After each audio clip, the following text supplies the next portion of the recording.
एक छोटे से गांव में एक प्राचीन सुनसान हवेली थी। लोग कहते थे कि रात होते ही वहाँ अजीब अजीब आवाजें आने लगती थी, चीखें, खामोशियाँ और कदमों की सरसराहट। एक रात 4 दोस्त उत्सुकता और डर के मिले जुले भावों के साथ उस हवेली की सच्चाई जानने का फैसला कर बैठे। जैसे ही वे भीतर गए, लगा जैसे कोई उनके पीछे पीछे चल रहा हो। तुमने कुछ सुना? एक दोस्त ने कांपते हुए पूछा। कुछ नहीं, चलो जल्दी करो, दूसरे ने घबरा कर कहा। हॉल में घुसते ही दरवाजा धड़ाम से बंद हो गया। सबके दिल जोर जोर से धड़कने लगे और तभी एक घुटी घुटी हंसी गूंजी, इतनी डरावनी कि रोंगटे खड़े हो गए। अंधेरे में एक परछाई धीरे धीरे उनकी तरफ बढ़ने लगी। कौन है डॉ? उन्होंने कांपती आवाज में पूछा, पर जवाब में केवल सन्नाटा। जैसे ही उन्होंने पलटकर भागने की कोशिश की, उनका शरीर अचानक जकड़ गए,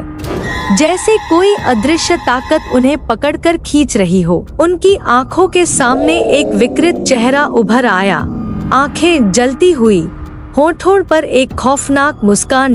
वह साया धीरे धीरे हंसता हुआ बोला, तुमने मुझे जगाया है, अब कोई वापस नहीं जाएगा। सब चीखने लगे, लेकिन उनकी आवाजें हवेली की मोटी दीवारों के अंदर ही घुटकर रह गई। एक के बाद एक दोस्त रहस्यमय तरीके से गायब होते चले गए, जैसे अंधकार उन्हें निगल रहा हो। आखिर में बस सन्नाटा बचा।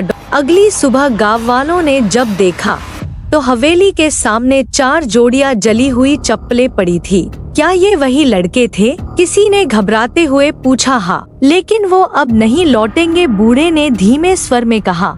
तब से कोई उस हवेली के पास तक नहीं गया। कहते हैं, जो एक बार गया फिर कभी वापस नहीं आया।